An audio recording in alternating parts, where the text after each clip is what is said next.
The Philippines is betting big, $15 billion big, on a single railway. Imagine cutting a 3-hour commute down to just 35 minutes. Pretty efficient, right? That's the promise of a megaproject now under construction, a railway that could reshape how millions live, work, and move. But beneath the sleek renderings lie delays, displacements, and political drama. Will this become Southeast Asia's boldest success, or its most expensive mistake? It's hard to overstate how brutal daily commutes are in the Philippines. In Metro Manila, what should be a 40-minute trip can easily turn into a 3-hour crawl through gridlock traffic, chaotic terminals, and outdated trains older than some of their passengers. For millions, it's not just a nuisance, it's a lifestyle tax. The North-South Commuter Railway, or NSCR, is a $15 billion gamble stretching 147 kilometers or 91 miles from New Clark City in the north to Calamba in the south. This isn't just a railway, it's a lifeline for people just trying to get somewhere.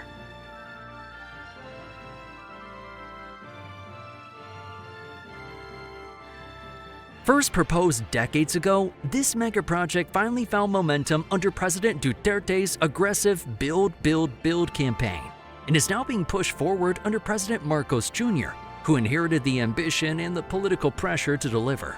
This is one of the most expensive infrastructure projects in Southeast Asia's history, and you could say the stakes couldn't be higher. Here's the plan. Move over 350,000 passengers daily at speeds of up to 160 kilometers per hour. That means more hours spent with family, less fuel burned in traffic, and a shot in the arm for regional economies long ignored by centralized development. Sounds pretty good. But this railway isn't just about convenience, it's about transformation. The government is banking on it to reduce poverty, decentralize Metro Manila, and add billions to the country's GDP. It's an economic rewire disguised as public transport. So what happens when a developing country dares to dream big? If the NSCR works, it could be the model for 21st century infrastructure in the global south. If it fails, it'll be a very expensive cautionary tale. And this problem goes a lot farther than just speed. It's about stitching a fractured country back together. The North-South Commuter Railway will span 147 kilometers or 91 miles, linking New Clark City and Tarlac to Calamba and Laguna, slicing straight through the economic arteries of 28 cities and municipalities. That includes the ever-expanding Clark-Freeport Zone, the densely populated Bulacan Corridor, the chaos and heart of Metro Manila, and the industrial hubs of southern Luzon.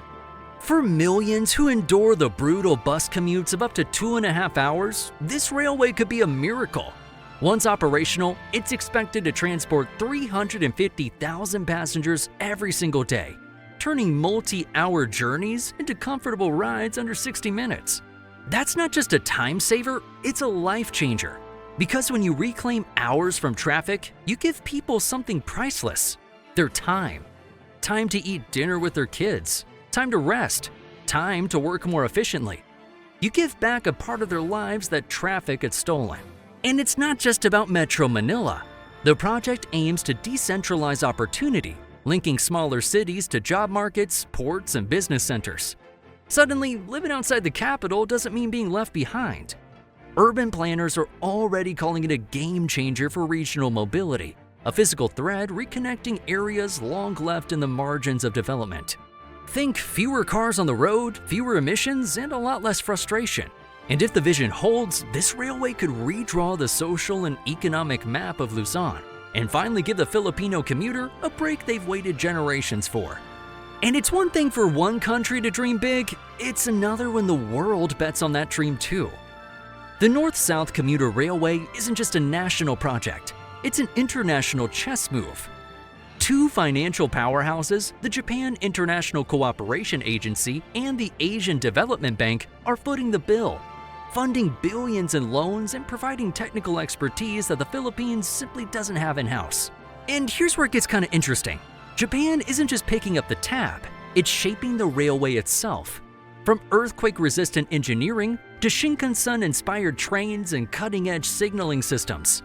This is Tokyo-level tech adapted for Manila's unpredictable terrain. But you may ask yourself, why are global giants so invested in a Filipino railway? Because this isn't just steel on tracks, it's geopolitics in motion. A functional high-speed railway in Luzon means less road congestion, faster port access, smoother cargo movement, and a stronger logistical chain across the Asian region. Japan, in particular, sees this as a counterweight to China's growing influence in Southeast Asia's infrastructure race. Isn't it crazy that this one railway could shift the region's balance of power? Of course, with big money comes big risk, and foreign players are deeply involved in risk sharing, land procurement, and project oversight.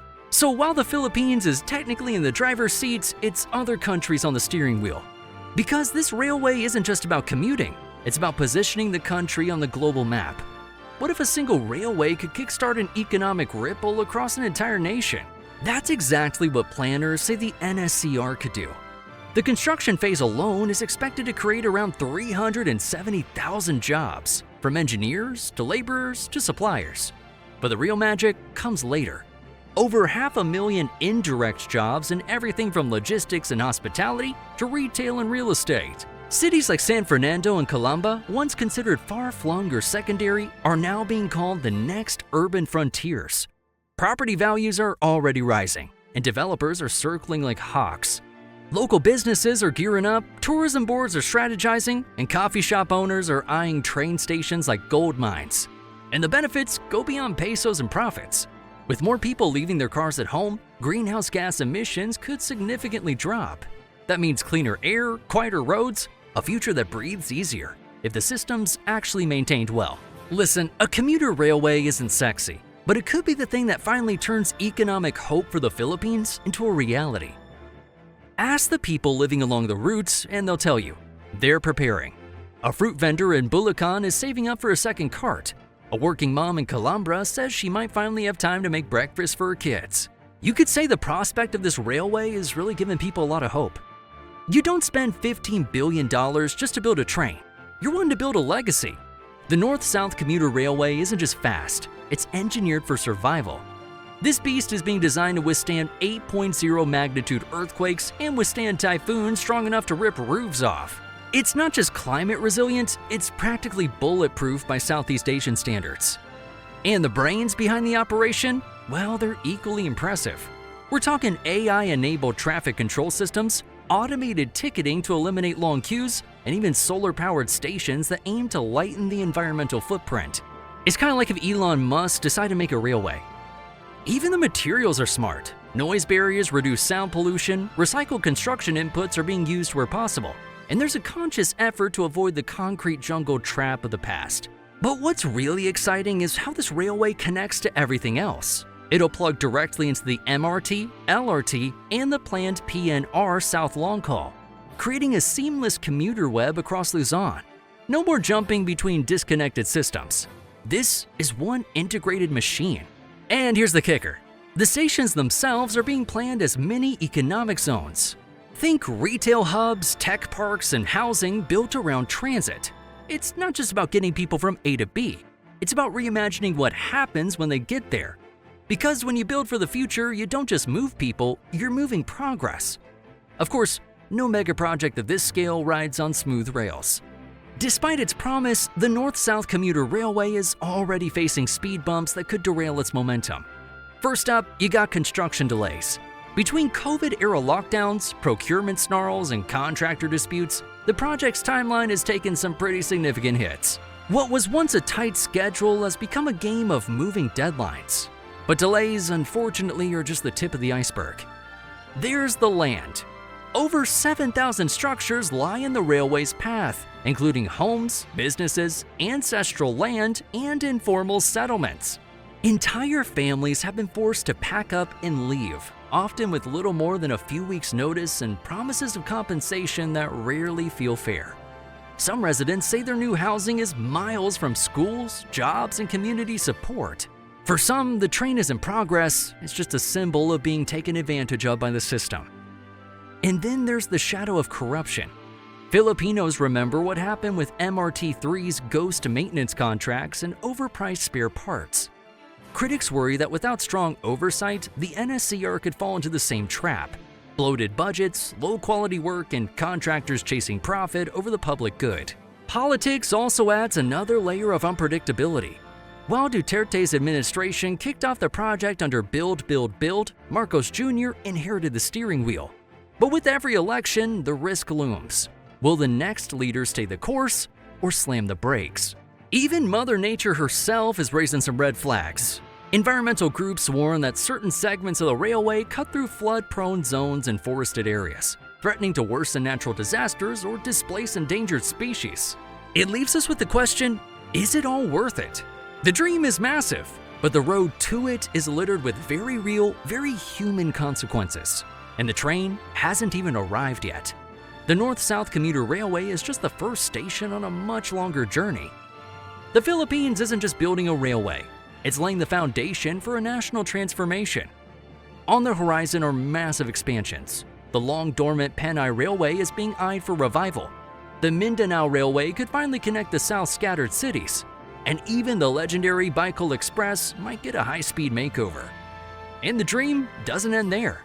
Imagine a country where you can travel from Luzon to Mindanao via interconnected rail and roll-on, roll-off ferry systems. And it's not sci-fi, it's the blueprint.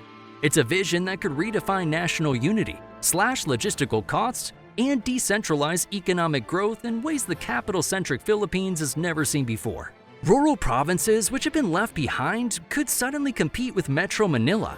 Tech parks in Davao, logistics hubs in Iloilo, creative economies in Bicol. No longer far-fetched. Private rail operators and smart city developers are already sniffing around for entry points. If the NSCR proves viable, it could open the floodgates to more innovation and more investment. But here's the lingering question. Can the momentum last? Will the government actually keep stoking the engine once this phase is done, or will the grand dream lose steam in the next administration? Because building a railway is one thing, building a legacy is what takes real endurance. The North-South Commuter Railway is nothing short of staggering. A $15 billion bed backed by international giants, engineered for resilience, and brimming with potential to reshape the Philippines. It promises to cut travel times, create hundreds of thousands of jobs, and reconnect a nation long held back by congestion and outdated infrastructure. But every giant leap brings with it some unfortunate collateral damage. There's the financial toll, billions spent, loans to pay back, the human cost, families displaced, communities disrupted, and the environmental price. Forests cleared and flood zones are challenged. So what'll it be? The backbone of a modern, thriving Philippines that sets a Southeast Asian standard, or the next white elephant, a costly monument to overambition and mismanagement? Would you bet your nation's future on a $15 billion promise? 'Cause in the end, this railway is more than steel and speed. It's a gamble on the country's destiny.